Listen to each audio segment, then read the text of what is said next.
Kia ora e te iwi e haere ake nei I te Karere, kei te karanga te rōpū Nannies Against P, kia haumaru ake ngā kāinga mō ngā kuia me ngā mokopuna.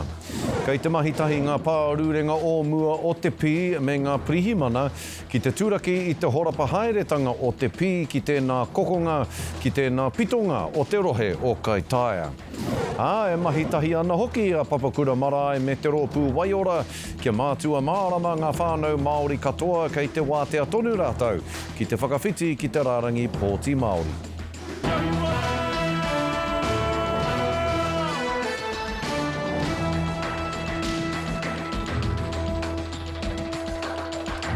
Nō reira kei ngā whakakanohitonga o rātau mā tēnā nō rā koutou katoa. Ko te tikanga ia, ka kuia haere te wahine, ka tahuri tōna whānau ki te ātamanaki I āia. Engari ka pēhea nei ngā kuia he whakapōauau pī ki ngā kuaha o rātau whare e pātōtō ana. Me ara wāke, he tūkino he mōrearea te noho. Nā ko nā no hoki te karanga a te rōpū Nannies Against P, kia haumaru ake ngā kāinga mō ngā kuia me ngā mokopuna. He karanga ko kawea e rātau ki te rōpū whakamana I te tiriti o Waitangi. Kei a Taioro News te roa ngā atu Anei a Aroha Tricha. Te rōpū Nannies Against P tēnei, he kōrero tō ia kuia. So I'm a victim of abuse and to the point of just about, see you later, leaving this earth. As an 85-year-old nanny, I should be he wāhine tō, he wāhine mana, but I'm actually wāhine mamai. He rōpū tau toko tēnei mō ngā kuia kua tūkinohia e wā rātau nei whānau kua ware a katotia e te whakapōauau Meth. Nannies are prone to, particularly Māori, and I'm going to say particularly Māori because we think that we call it love by just giving them our EFTPOS card, by giving them whatever they want, you know, and just thinking it's love that might help them to bring them back to their senses, but it's not, it's abuse. I te marama o mei I tēnei tau I haria tā rātau take ki te tarai piunara o Waitangi ki Pōneke. Yeah, what the Nannies Against P are fighting for is a safe home, safe place for our kuia and mokopuna who are victims of abuse. And that's all we want, is to be able to have a safe house for our nannies. And because a lot of the nannies, they take the mokos.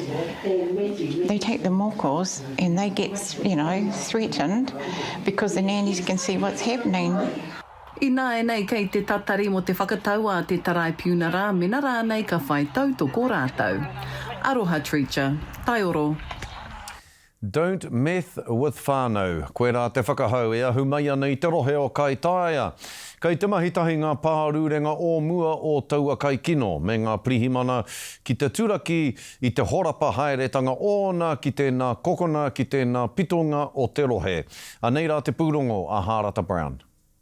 Don't meth with whānau! Koe nei te karanga, kia kaua, taimiri makarauna me te whānau.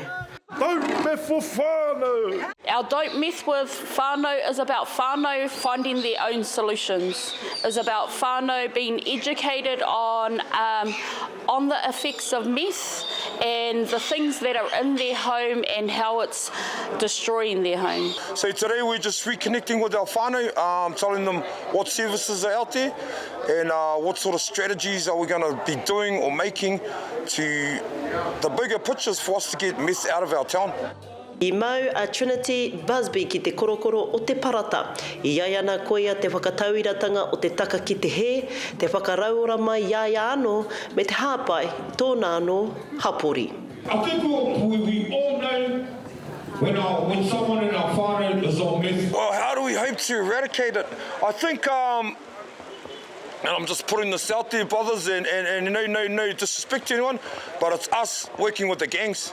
The gangs are the ones bringing it into our towns, and if we work with them, because like there's small fish and there's big fish, and people are coming in and using our people in our town to distribute their meth. And so the bigger picture of it, we need to talk with the people that are supplying it in our town So we can go like, we don't want it in our town. Ko te tai toke rau te rohe kaha ki te kaipi i Aotearoa. E 2,280 mira karamu iara e kai ngāna e te kotahi mano tāngata. He pikinga mā te 26 paihineti mai ngā koata e whā kua hipa. Then we work with meth harm every single day, lots of it. The deep trauma, the intricacies around whānau in particular when they're incarcerated and what the journey might look like when they come out, and then their recovery starts, and we try and wrap around them and support them and try and make them the best versions of themselves. Strategy on it's not a one-off kaupapa. We can't just do them one-off annually. It's something that we have to continually wānanga about and continue to talk about, not just tick the box and move on to the next kaupapa, really. Me te wawata nui kia haumaru tonu te whānau me ngā uri o muri whenua te hiku o te ika. I know the government are about saving money, but if you invest big in the addiction, in the long run, 30 or 40 years out from now, it will definitely pay for itself. Supporting our families has got to be the biggest thing around methamphetamine. Petition that went around to stop them selling pea pipes in Wāhanga. So I think in Kaitaia we're going to follow on their trend. We're looking into it anyway to plant that seed because it is easy accessible. E anga nui nei ki te kaupare I te ngangara, taimiri pi. Harata Brown, te karere. E te iwi ko tā tātou manuhiri tōranga pū tuatahi tēnei rānei ko te minita whakawhanake Māori a tama pōtaka e te kura whakahirahira o te au te kāreti tēnā koe mihi ana kia koe te tuakana. Kei taku puna whi tiki o te ki tiwi, te manahau, tēnā koe. E hoa, hei tā koutou o te kāwanatanga a hakoa te pūrongo a te rōpū whakamana e ki ana kei te takahi anō koutou I te mana me te tapu o te tiriti o Waitangi. Ka haere tonu tā koutou whai kia waimeha I a koutou te mana o te tiriti roto I ngā ture o te motu. E te minita, hea koutou e aro kore nei e upoko maoro tonu nei ki ngā whakatau a te tribunara. E hoa ka nui hoki te wanga o te tribunara, te rōpū whakamana I te tiriti.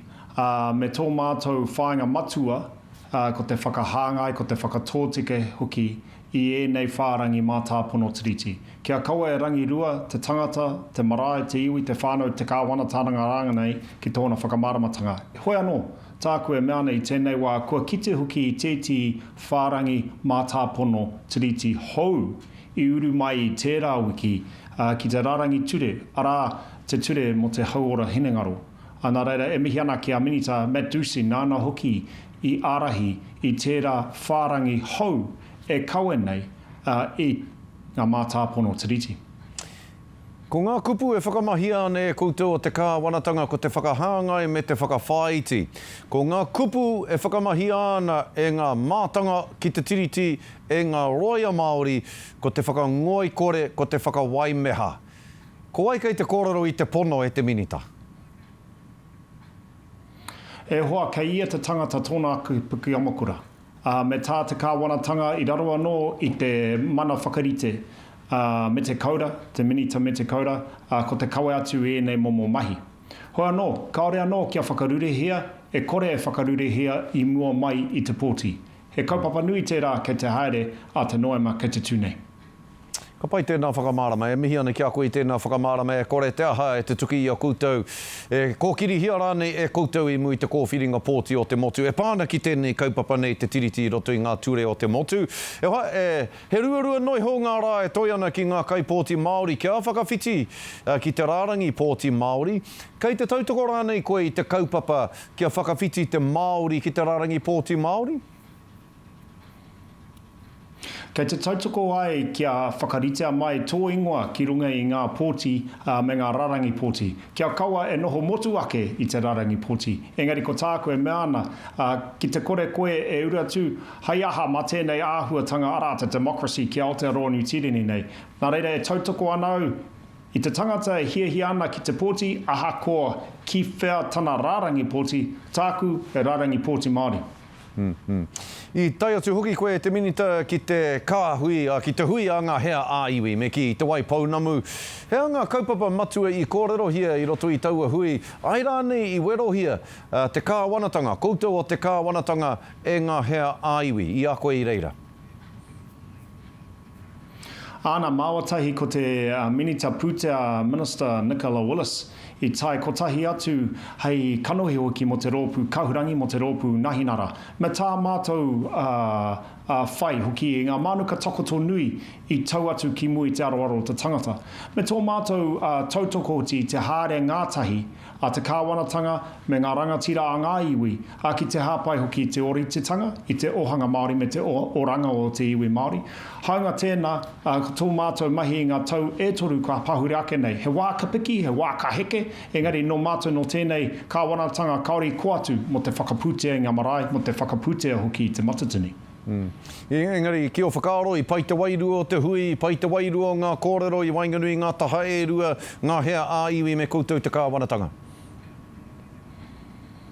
E hoa I tū aku huruhuru ki taku rai, me ngā tuke mata ki taku kanohi, I tupu te hi nawa, I tēnei wā kua tūtonu a tamapōtaka. Mihi ana ki a koe, tamapōtaka e tū, tamapōtaka e mihi ana ki a koe, te minita whakawhanake Māori, tō tātou rangatira, tamapōtaka, tēnā koe hoa. Tēnā koe kei taku tuakana, mauri ora. Mauri ora. Hoi anō rei te iwi heimuri ake I ngā whakatairanga e mahitahi ana a papakura marae me te rōpū waiora kia mātua mārama ngā whānau Māori katoa. Ai, kei te wātea tonu rātou ki te whakawhiti ki te rārangi pōti Māori. Hoki mai anō ki te karere e mahitahi ana a papakura marae me te rōpū waiora kia mātua mārama ngā whānau Māori katoa. Tai atu ki te hunga hauwā me te hunga turi Māori. Kei te wātea tonu rātou ki te whakawhiti ki te rārangi pōti Māori. Tai atu ki te mutunga o te rā a pōpō. I tai atu tā tātou a kai kawe kōrero a mārena mane ki papakura marae ki te mātakitaki I ngā mahi. Ko tahi noa te karere ki ngā kaipōti Māori e rangirua tonu ana. Ko whiria te rārangi pōti e hāngai ana ki te wāhi e hihi ana koe kia rangona tō reo tō rangapū. Ko te tūmanako o mātou te marae o papakura me te rōpū waiora. Hei hāpai, hei tautoko tātanei hāpuri, kei konei a mātou, hei āwhini a kau te ruti tēnei, te oma ki te elections. Hei tā te rōpū waiora kei te tohe tonu ngā kaipōti whaikaha me ngā kaipōti turi ki ngā pārongo kāore e ngāwari te toro atu. Kāore rānei e tukuna ana ki tō rātou ake reo. Koetai o ngā pātai mai o Meth With Whānau haua. Mehe mea ke konei he wahine he tāne rānei ki te hāpai a rātou ke wainganui te reo turi. He pātai anō mō Meth With Whānau, mehe mea e tai ana rātou ki te o ki roto I tō mātou whare, ki te hara mai ki te rehita. Ko tā rātou he whakakore I te rangirua, he tuku whakautu mārama ki ngā whānau I mua I te wākati. So kore tō mātou mahi ki te kōrero ki o Meth With Whānau, ki te pōti ki tērā pāti, ki te pōti ki tērā pāti, kao. Ko tō mātou mahi ki te manaki, ki te āwhina I o Meth With Whānau. Ai. Hei tā ngā kai whakahaere he hihia no ngā whānau kia mōhio ngā take ka pā ki tō rātou pōti I nā ka whakawhiti rārangi pōti. We don't want to tell people who to vote for. Ko te tūmanako, hara mai ki te mahi a te pōti. Have a vote, have a say. Otherwise, kore, don't moan after. I te tōnga mai o te rā, ko tā rātou wawata kia wehe ngā whānau me te mōhio tika, te ngākau maia e mōhio ai no rātou anō tā rātou kōwhiringa. Mārena mane, te karere. Kei te hono mai te kaiarataki takirua I te pāti Māori a Rāwiri Waititi ki tā tātou huikaha meha I nei anei. Tēnā koe te rangatira Rāwiri. Ai, tēnā koe, Scotty, hotira, tēnā tātou i a tātou e karawhiu ana i te makariri i konei ki pōneki. Mārika, tino makariri huri no i te motu. Kua tūhuratia e koutou, kua werohia e koutou, e tahi taupātanga me ki e tahi taupātanga ki ngā kaipōti Māori. E hihi ana ki te whakawhiti ki te rārangi pōti Māori. Hea aua taupātanga, kei hea te take nei i tēnei wānei. Well, tuatahi ki te mātou, i ahua taupākiingi e te nāroro hiko o DIA me Real Me, ko te ua-uatanga i mahia rātou tētahi maintenance mea. Ki Wāhanga nui i o tātou whānau e kuhu nei ki roto i wera tuahuatanga apps ki te whakaritiri te mehe mea. Kei runga rātou i te rārangi Māori, kei runga rātou i te rārangi Pākehā, wetahi kei te pirangi te rehita ki runga i te rārangi Māori, wetahi kei te pirangi te engari ahua raruraru te rorohiko i te rā taima me te tuku atu i tō ID, ne? Koena hoki tētahi mea nui. Ko whakatikahia i tēnei wā, engari koena hoki tētahi o ngā tau ārai, pēr, a te kāwanatanga, a te tari, a ngā tari kāwanatanga, me pē, e whakararuraru nei a tātou.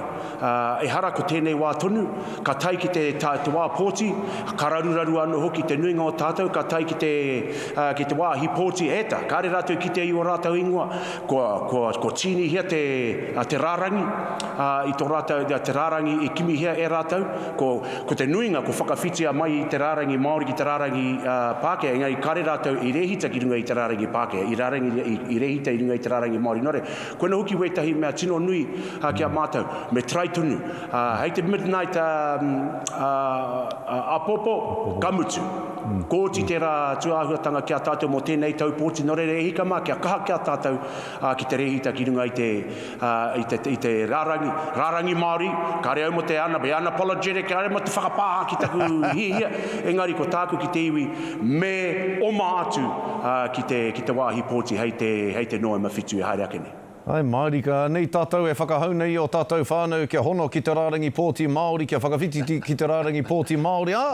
Mea wake ka hua ake e nei raruraru nera ka pātai te ngā ka nā te aha i hua ake e nei raruraru nei i tēnei wā tonu nei. Oi, nara e rawari tai atu koe ki te huianga hea āiwi i te waipounamu. Hea rātou kōrero ki a koe. Kei reira tonu rāne he tautoko i Wainganui a rātou ki te pāti Māori. Ai, kei te tino tautoko. Engari, he nui ngā kōrero ka puta. He nui ngā wero anu hoki ko puta. Engari, ko tō rātou hihia, me whaia tonu tātou, me utonu tātou ki te whakapono. Me utonu tātou ki te whakapono, me utonu tātou ki te kotahitanga. Engari, e hara ko te kotahitanga e mōhea tia nei e te nuinga o te iwi no te mea, kei te titiro, tērā pēr te rereke a tātou titiro ki tēnei mea te kotahitanga. Kia awa, ko tāku ki te hui o ngā hea, o te motu, ko tāku e meana, ko te kotahitanga e kōrero he nei, ko tauraurau, ko tāku raurau ka ora i te iwi. Ko ngā kōrero ko puta, kei te pirangi rātou ki te turaki i tēnei kāwanatanga, koena hoki tētahi mea kaha i puta i roto i ngā kōrero, me te me hoki me pēhera te whakatutuki i tērā. Ko tāku ki te iwira, ki ngā hea, ko tahi no te waho ki te pāti Māori, me nana ki te wini i ngā tūru e whitu, koena hoki te raurau ka tare te haria ki te tepu hākari mo te kāwanatanga hau e haere ake nei. Kei tēnā tōna raurau, engari kāre e ori te kai roto i te raurau. Nore re kei te miha tura ki a kaitahu, nā rātou anu hoki i tuku atu i te pōhi ki a taimāua ko Debbie ki roto i a rātau, ki te kōrero ki ngā hea o te motu, me te mea hoki i rongo mātou ko te kaupapa ko hiki na te kō. Hiki na te kō, he here anu hoki tērā ki tō rātou tipuna kia rākai hautu, nāna hoki i tukuna tana kō ki te whenua o te taitonga, ara ka pērā anō tō mātou kuhu ki te iwi Māori, ko tātou tērā e hiki na i te kō, kia tare anō ki tātou te whai oranga. Koena hoki te mahi o te kō, ka whai oranga, nā raurau, ki roto i nā whakahare mo tēnei tuahuatanga i roto i te kāwanatanga, ara me te turaki i te tokotoru, kāroa nei e takahi nei a tātou, e whakariha nei a tātou, me te mea hoki, koena hoki ngā kōrero nui ko puta kia ko tahi ai tātou, me uana hoki ki te whakapono, mā tātou anō tātou e kōrero, mā tātou anō tātou e rangatira, mā tātou anō tātou e kāwana. Tēnā koe, Chief. Pai tēnā whakautu. Nā, he wā poto e toi ana kia tāua, engari ko te kōwhiringa o ngā puna whakataetae mo te matatini, ka tū ki tūranga waiwai marae, ai nei rangi whakatānei. He aha te hia o te taumata apanui, kia tōmua te tū, kia tōmuri te tū, ko te hea te rā pai kia koutou, kia kaua pēr koutou e tuki, kia Ngāti whakaue i roto i ngā puna, hea te hia o te taumata o apanui e ha. Ko te hia, kia tai katoa nā kapahaka ki runga o kirikiri roa, i raro i te manakitanga o te kuini Māori a ngā waihono i te pō, me te whakariterite, i te matatini, me te mana, te tapu, te hi o te rā kaupapa, kia horapa katoa ko tō tātou reo, ko a tātou tikanga, ko ngā waiata here, ko ngā waiata ko himu, ko ngā waiata porotiki, ko ngā waiata iwi a hapu, a waiake rānei, ko tāku e mea nei, aha ko te tūnga te taumata apanui, ka tai ki te whakakano hi tō mātou rohe, he pera no i a Ngāti whakaue, ka tahi anō ko te rā kapa o tāua, kai te tihi, ko rātau te mea kai te haere mai te motu ki te meke, no te mea kai te tihi o te maunga ke a Ngāti whakaue i tēnei wā. Ki au nei Rawiri, anei te manuka ka takoto nei te mana hauki mui a koe. He wā tōna, ka whakawhiti koe i te rārangi pōti taumata apanui, ki te rārangi pōti Ngāti whakaue, ka whakawhiti kapa koe. Mo tētahi o ngā matatini e tū mai nei e te rangatira Rawiri, ka tū koe mā Ngāti whakaue, tō tāua iwi. E mihi ana kia koe Rawiri, tēnā koe ha. Kia ora, Scotty. Kia ora rawatu. Hoi anō rei tiwi, hei muri ake i ngā whakatairanga ana ko ngā huarere o te wā.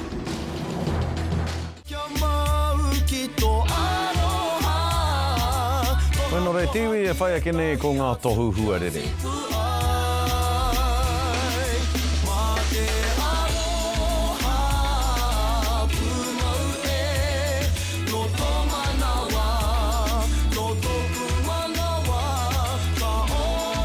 Tai o Pautini me te upoko tika ka uaina hei te mutunga o tēnei wiki. Hoi anō rei tiwi, koe nā tātou kohinga kōrero mo tēnei rā.